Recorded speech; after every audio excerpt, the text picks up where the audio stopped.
Ako si Maria at ito ang aking kwento.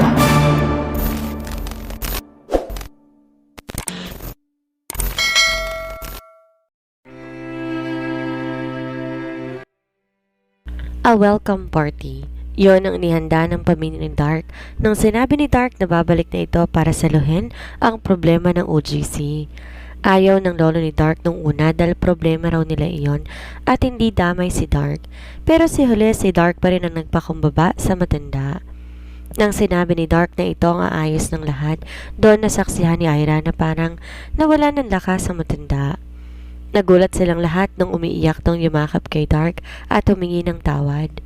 Kahit siya na nasa gilid lang at nakikinig sa pag-uusap ng dalawa, ay binalingan ng lolo ni Dark at humingi ito ng tawad sa kanya.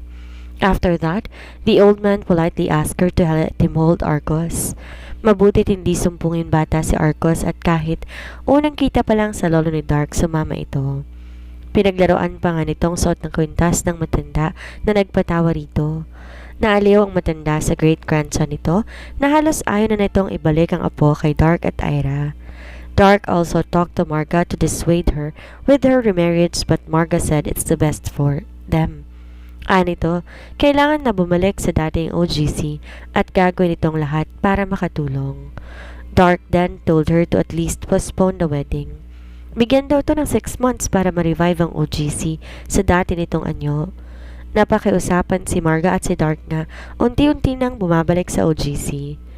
Halata pa rin ni Ira ang awkwardness ng pamilya ni Dark at maging si Dark mismo pero mukhang inaayos naman nila. Ira also tried to visit the Oxford's ancestral house every day since Dark's grandfather asked her to manage the company and let him be with Arcos. Ayaw naman i-decline ni Ira ang kagustuhan ng matanda kaya bumibisita sila. Yun naman ang kinatampo ng lolo ni Ira na si Don Constantine, kaya tuwing gabi, katabi ng lolo ni Ira ang anak niyang si Arcos. Ngayon, nasa mismong mansyon sila ng Oxford para sa welcome party ni Dark bilang pagbabalik CEO ng OGC. Maraming invited doon, kabilang na ang press at ang mga kilalang tao. Maging ang mga kakilala ni Dark sa business world ay naroon. Auntie, can I hold Arcos? I won't drop him, promise. Nagulat si Ira na nakaupo sa gilid nung lapitan siya ni Mason, yung anak ni Marga at pamangkin ni Dark. Dark is talking to some people while the party is not yet starting. Sila naman ni Arcos kumakain ng chocolate dessert. Tawag Arcos? Tanong naman ni Arcos kay Mason. Mason looked at Arcos and smiled excitedly. Yes, I'm calling you. Can I hold you? Or at least can I accompany you? Di na naghintay si Mason ng sagot. Umupo na to sa tabi ni Ira at hinawakan ng kamay ni Arcos at nilaro-laro. Ira smiled when she saw that. Malaki na pala ang batang dati, bubulol-bulol pa. And now, he is playing with his cousin. Arcos, do you want to be with Kuya Mason? You can play with him. Nag-isip si Arcos sandali at tumango maya-maya. Nagliwanag naman ang mukha ni Mason. I can play with Arcos? Of course! Inaplos ni Ira ang mukha ni Mason at bahagyang pinisil ang pisngi nito. Bahagyang kulot ang dulo ng light brown na buhok ni Mason at hawig na hawig to ni Arcos. Siguro yun ang genes ng Oxford. Pwede kayong maglaro pero sa playroom na kayo. Gusto mo ba yon? Marami ng tao mamaya at baka magulat kayo. Tumango si Mason. Well, it's okay. I don't really like too many people here, and I want to spend time with him. Thank you, Auntie. Ira rubbed Mason's hair. Buhat si Arcos at gamit ang isang kamay, pumasok mula sila sa loob ng mansyon at sa side door na lang sila dumaan. Inatid ni Ira si Mason at Arcos sa playroom na pinaayos ng lolo ni Dark. Nang masigurong ayos ang dalawa at may bantay rin namang private helper na nasa gilid, iniwan ni Ira ang dalawa. May dalawa ring guard na nasa pinto ng playroom na nakabantay nung malamang doon mananatili ang dalawang bata. Pababa na si Ira ng hagdan nang may pumigil sa kanya. May taong humawak sa braso niya. Pagtingin niya si Marga yon. Pwede ba tayong mag-usap? Ira blinked her eyes before she nodded her head. Sumunod siya kay Marga nung maglakad ito patungo sa West Wing. Sa may overlooking window sila huminto at tanaw mula roon ang view ng garden kung saan nakaayos na ang mga table para sa party. Malawak ang hardin kaya hindi crowded tignan ng lugar. Natigil si Ira sa pagtingin doon nung magsalita si Marga. I just want to say sorry for the past. Panimula nito. Sandali itong sumulyap sa kanya bago ito nagpatuloy. I know you are a good person because I can feel it. But being good doesn't necessarily mean you are in league with Wayne. When we found out Wayne left you, we took advantage of that and pushed you away. Hindi ko o namin alam na plano pala yun ni Wayne para iligtas ka dahil may banta sa buhay mo. And instead of helping him, I messed up his plans. Imagine his shock when he learned that you are dead. Gumuho naman ang mundo ni Dark. At noong ko lang siya nakitang ganon, at huli na dahil nasaktan na pala namin siya just because we thought we're doing him a favor. Akala ko kasi si Alexia pa rin pala ang mahal niya. Mali pala kami ng akala. Mas na-realize ko yun nung makita ang anak ninyong dalawa. Maybe you went away to save yourself and the baby from the hurt, and for that, I'm really sorry. Umiling si Ira. Hindi naman siya santo pero para sa kanya, wala silang malaking kasalanan sa kanya. Hindi siya yung taong maghahanap ng masisisi dahil lamang sa galit. At ang sama ng loob na dati nararamdaman niya, lumipas na rin yun. Wala na yun. Ate Marga, nag-usap na kami ni Dark at nagkapatawaran. Kalimutan na lang natin ang nangyari dati. Kiming ngumiti si Marga sa kanya at pagkatapos no nagpaalam din to para makihalubilo sa mga bisitang paparating na. Gusto sana ni Dark at ng lolo nito na dalhin din doon si Calisto na ama ni Dark kahit napatago dahil alam ng ibang wala na ito, ngunit baka makaapekto pa ang party sa mentalidad ng lalaki. Nag-undergo din to ng treatment kaya hindi na pinilit pang iuwi. Dadalawin na lang muli nila ito sa ospital para masigurong maayos. Nung bumaba si Ira at bumalik sa garden, doon niya napansin na nasa gitna na si Dark kasama ng lolo nito. Kausap nito ang mga bisita at inoobserbahan niya. Pinagdikit nila ang hawak nilang flute. Hindi na lumapit si Ira dahil hindi naman niya moment yon. Naupo siya sa isang tabi, ngunit bago yon may narinig siyang bulong-bulungan. Bumalik na pala ang apong tagapagmana talaga. Mukhang makakabangon ngang OGC dahil nandiyan na si Wayne Oxford. Yes, he's back. I heard he had fall out with his family back then because of his ex-wife. Pero hindi ba gay daw si Wayne? Someone told me they saw him kissing a boy at the washroom. Layla was so excited when she found out that her favorite cousin / Kuya Wayne is back. Tagal niya rin tong di nakita dahil talagang lumayo si Kuya Wayne nila sa kanila. When she asked about it, her whole family kept mum about the news. Pero sa narinig niya sa mommy niya, dahil daw yon sa asawa ni Kuya Wayne niya. Layla rolled her eyes. She really did not like the girl. Mas gusto niya pa rin ang ate Alexia niya dahil mabait to sa kanya. Sa imagination niya palang alam niya, magiging masaya siya kapag ito ang nakatuluyan ng Kuya Wayne niya. Kaya nung sinabing patay na ang asawa ng kuya niya, ay medyo nalungkot siya at nagulat, pero kagad ang natuwa dahil may pag-asa na si Alexia kay Wayne. She's still rooting for the two of them to get together again. Kaya nga, ngayong nasa welcome party sila ni Kuya Wayne niya, she secretly gives Alexia an invitation for the intimate welcome party. Kasama niya pa nga ito dahil ayon kay ate Alexia niya, tumakas to sa mga bantay nito makapunta lang dito. Na-touch si Layla sa dedication ng ate Alexia niya para sa pinsan niya, kaya all-out support siya dito. She's been good to her ever since they are kids and she really likes Alexia for Wayne. Did you see Wayne, Lay? Tanong ni Hailey Alexia sa gilid ni Layla. Hinanap ni Layla ang pinsan ngunit hindi niya pa nakikita. Wala pa naman gaanong tao at di rin naman in-announce ni Layla na pinsan siya ni Wayne kaya hindi siya gaanong pinagtuunan ng pansin ng mga katulong sa gilid. Dahil madalang din siyang bumisita at tanging butler at headmates lang nakakakita sa mukha ni Layla.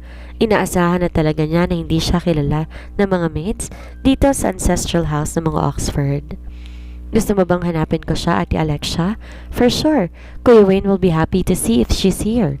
May kung anong emosyon na dumaan sa mata ni Alexia na hindi napansin ni Layla dahil lang nasa isip niya. Magiging maayos din ang relasyon ni Alexia at Wayne.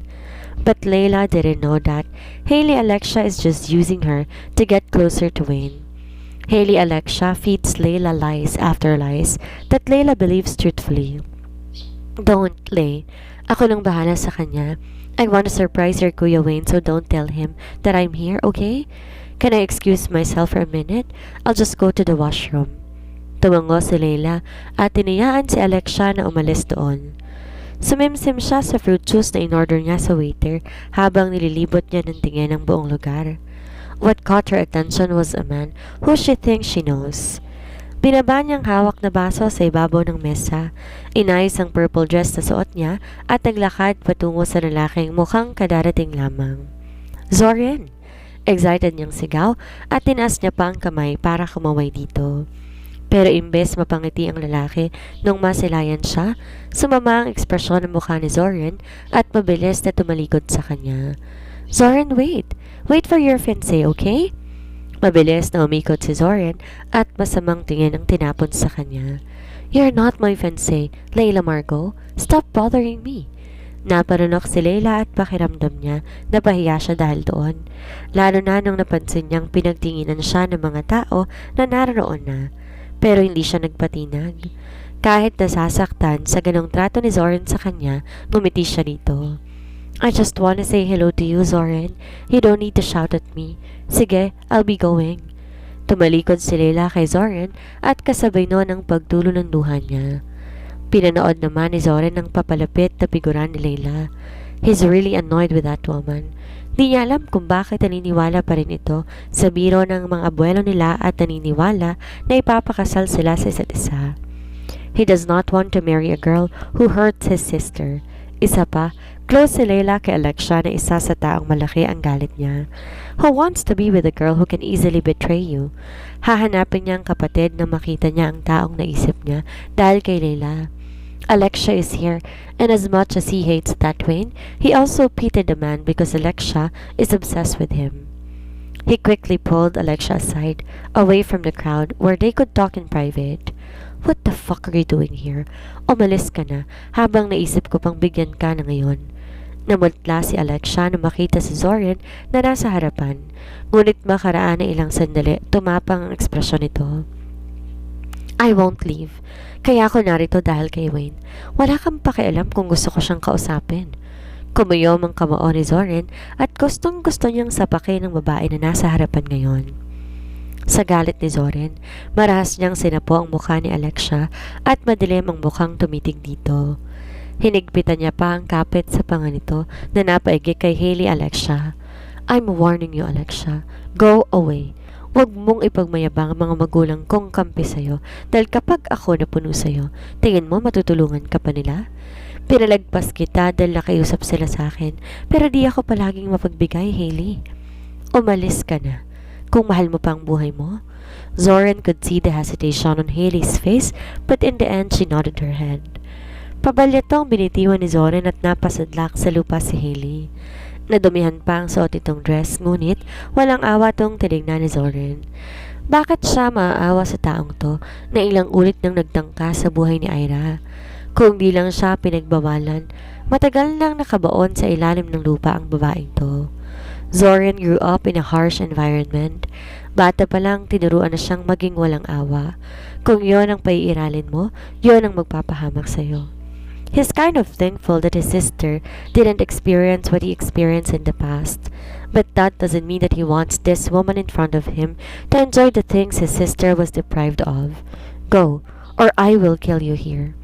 Hindi tumitingin si Hailey na tumayo at umalis sa harapan ni Zorin. Tinanaw niya ang babae at hindi na siya nasundan pa dahil alam niyang natakot to. Matapang lang naman ng babaeng yon kapag kasama mga taong ibinigay ng ama niya rito. Ngunit kapag wala ang mga bantay nito, bahag din ang buntot ng Hailey yon at alam niya. Tumakas ang babaeng yon dahil ang huling balita niya, pinababalik na ito sa Spain. Kung para saan, walang pakialam si Zorin dahil wala siyang koneksyon sa Hailey na yon. Mas mabuting protektahan niya si Ira dahil hindi niya alam kung hanggang kailan nila kayang itago ang pagkatao ng kapatid, lalo sa pamilya niya na nasa Espanya. Humugot ng hangin si Zorin mula sa dibdib at pinakawalan iyon. Nang mahamig ang sarili, bumalik siya sa venue, hinanap ang pwesto ni Ira. Nakita ni Zorin ang kapatid na nakaupo sa isang secluded table na nasa gilid kaya lumapit siya doon. Ngiti-ngiti si Zorin ang umupo sa tabi ni Ira. He leaned closer and kissed his sister on her forehead that made Ira laugh and slapped his arm. I miss you, ate. How are you here? Are they treating you well? Tumango si Ira at nagkwento to kay Zorin. Hinanap din ni Zorin ang pamangkin na si Arcos, ngunit sinabi ni Ira na nasa playroom ito kasama ang pinsan kay Marga. Kahit ayaw, hinanap niya rin si Dark dahil hindi siya sanay na wala ito bilang anino ni Ira. Naninibago siya na hindi niya nakita ang lalaking iyon. Tinuro naman ni Ira na may kausap tong mga businessman na pwedeng maging investor ng OGC dahil balak ang i-revive ni Dark ang papaluging OGC. Habang magkasama si Zorin at Ira, wala siyang kamalay-malay, pinagmamasdan na pala sila na isang tao na panay ang dulo sa mga mata. Zorin kissed the girl and he's really gentle with her. Siya ba ang minamahal ni Zorin? Bulong ni Layla habang nakatanaw sa dalawa. Hindi ganoong kita ni Layla ang babae dahil natatakpan ito ni Zorin. Ngunit hindi iyon nakabawas ng sakit nang nararamdaman ito ngayon. Napahawak si Layla sa kumikirot na puso na nasa dibdib at di naman ito ang sakit. If only she could forget Zorin. Sininop ni Hailey ang kumot at ibinalabal sa katawan. Tapos na sila ng laki na maggamitan. Ito na ginamit ang katawan niya at siya namang nagpagamit dito para matupad na ang gusto niya. She wants that wife of Wayne to be gone, and since our guard won't take an order for her, she found someone who could fulfill that role. Isa lang naman ang hinihiling nito sa kanya, kapalit ng paniniguro nito na mabubura na sa landas niya ang babaeng iyon, ang pagbibigay niya ng sarili sa lalaki. Hindi naman nabago kay Hailey ang ganoon kaya madali siyang pumayag. She's not pure anymore. Fine. Even though she loves Wayne, she also enjoys other men's bodies, and Wayne won't find out about it. She will make sure of it, kaya ito nga. After having sex with this old man, Hailey made sure he's going to keep his promise to her. Nang makapangako ito, tumayo rin si Hailey mula sa kama. Dumiretso sa washroom, inayos ang sarili. Ilang minuto siya doon bago lumabas nang bihis na. Burado ang ebidensya ng pagsasalo nila. Pinasadahan siya ng tingin ng lalaking nakasiping at may naglalaro na namang ngisi sa labi nito. Tumayo ito at dahil hubot-hubad pa, sumambulat ang itsura nito kay Hailey. A faint disgust flashed on Hailey's face but she quickly masked that. She coolly averted her gaze but a hand stopped her from doing that. Nilapit ng lalaki ang mukha kay Hailey at mariin siyang hinalikan. Gustuhin man itong itulak ni Hailey, hindi niya yun ginawa. She tried to act like she is excited, but inwardly, she is close to vomiting. Because you made me happy, then I will grant it. You want that girl dead? Your wish is my command. Humiwalay ang lalaki at yun ang sinabi sa kanya. Napalitan na saya ang mukha ni Hailey at ngiting-ngiti siyang tumingin sa lalaki. Masayang lumisan si Hailey sa penthouse na iyon at pinanood naman siya ng lalaki na umalis. Nang makalabas si Hailey sa kwarto, doon pinawala ng lalaki ang mahabang halakhak na papalakas ng papalakas. Bumalot yon sa apat na sulok ng kwarto. The man stroked his chin thoughtfully, considering his plan. Hindi lang dahil sa sinabi ni Alexia kung bakit ito pagpaplanuhan ng Ira na yun. Kapag kami nangyaring masumaba sa babaeng iyon, mananatili pa ba ang truce sa pagitan ng Alejandro clan at ng HQ, gayong ang mahalaga ang ginagampan ng papel ng Ira na iyon sa dalawang magkabilang grupo? Could they still remain peaceful with each other if he steers some troubles for them? He couldn't wait to see what would happen. Sampal ang sumalubong kay Hailey Alexia nang makapasok siya sa pinto ng kanyang kwarto. Bumagsik ang mukha ni Hailey at balak parusahan ang taong nanakit sa kanya. Ngunit nawala ang ekspresyong iyon ng mabungaran ang taong nasa harapan mismo. Mama, you're here? Bakit narito ka? Tinaas muli ng babae ang kamay para pagbigyan ng isa pang sampal, kaya prinotektahan ni Hailey ang mukha. Hindi rin naman tinuloy ng babae ang gagawin, at imbes nagpakawala ito ng marahas na buntong hininga at masamang tingin ang ibinato kay Hailey. You disappointed me, Hailey Alexia. Kung alam ko na ganito lamang gagawin mo, hindi na sana kita hinayaan na bumalik pa rito. You need to get back to Spain with me. Tama ng panahon na binigay ko sa'yo. That Wayne Oxford does not deserve you. Nang marinig ang sinabi ng ina, pagtutulang puminta sa mukha ni Hailey. No, Mama. I won't go back with you. Hindi ako sasama hanggat hindi rin kasama si Wayne. I need him. I want him. Nabigla si Hailey nung hatakin ng ina ang buhok niya at pinanlisikan siya ng mga mata. You will listen to me, Hailey Alexia. I am your mother and I know what's good for you. Anak ka ni Sebastian Alejandro at hindi tulad lang ng Darkway na yon ang nababagay sa'yo. As his heir, you're going to marry Helios because he is your fate. Hindi sa maling desisyon mo lang masisira ang planong matagal na natin ginawa. I did not get rid of Sebastian's daughter and put you beside him just to let you mess up my works. Ikaw lang ang nag-iisa niyang anak na babae at alam mong halaga na isang babae sa Alejandro clan, Hailey. You are the most important. Hindi pwedeng mabaliwala ka. But I don't like Helios, Mama. Si Wayne ang gusto ko. He's the one I'm going to marry. Estupida. Lahat ng bagay na tinatamasa mo, maaari ang mawala kung di mapakakasalan si Helios. Nasa tamang edad na siya at ikaw nakatadhana sa kanya. Yan ang tatandaan mo, Hailey Alexia. Binitawan siya ng ina at nagtawag to ng mga tao nito para itusan na ikulong siya. Nagpupumigla si Hailey ngunit di niya kayang kumawala. Naipasok siya na kwarto at kinandado nga siya roon ng ina. I will escape here. Hindi ako magpapakasal sa lalaking yon. Wayne, wait for me. Paulit-ulit na ni Hailey. Ang ina ni Hailey na naiwan sa ibaba, pabalik-balik ang lakad habang nag-iisip ng gagawin. May balitang nakarating sa kanya, buhay pa pala ang babaeng anak na Sebastian. That couldn't be. Hailey's position as Sebastian's daughter could be shaken up if that girl shows up and she won't let it. Di siya naghintay ng gantong katagal na panahon para lang mauwi sa walang lahat. Pinili niyang itago ang totoong katauhan ni Hailey na anak naman talaga ni Sebastian para iligtas itong lumaki at ngayon ang tamang panahon para ilabas ng katotohanan. And that missing daughter of Sebastian, she will get rid of her before the Alejandro clan can find her. She needs to get rid of her for Hailey Alexia. Hindi po pwedeng agawin ito lahat ng bagay na pag-aari na ng anak niya. Hindi siya papayag. Tapos na ang welcome party para kay Dark, ngunit ang balitang nakalap ni Ira, hindi niya pa rin alam kung saan nanggaling. Kalat na rin ang balita. Ngunit konti na lang yatang maniniwala siya. Dark, tell me the truth. Are you gay? Nabulunan si Dark na umiinom ng kape nito sa gilid. Tumayo naman si Ira para himasin ang likod nito dahil sunod-sunod ang ubo ni Dark. Nagbabasa ang lalaki ng mga dokumento ng OGC at busy itong mag-ayos ng mga files mula sa nagdaang 3 taon nung biglang magtanong ng ganon si Ira. What the heck, Ira? Do I need to demonstrate myself to you? Namula ang magkabi ng pisngi ni Ira dahil sa sinabi ni Dark. Oo nga, bakit ba niya naisip yon? Pero sino ba kasi yung sinasabi nilang naman? Kahalikan ni Dark sa washroom. May iba bang kinikita si Dark na hindi niya alam? Ano yung chismis na narinig kong bakla ka raw? Narinig ko yon sa welcome party mo at bulong-bulungan yon ng mga bisita. Dark furrowed his brows. What rumors? May kalikan ka raw sa banyo. Lalaki raw. Totoo ba yon?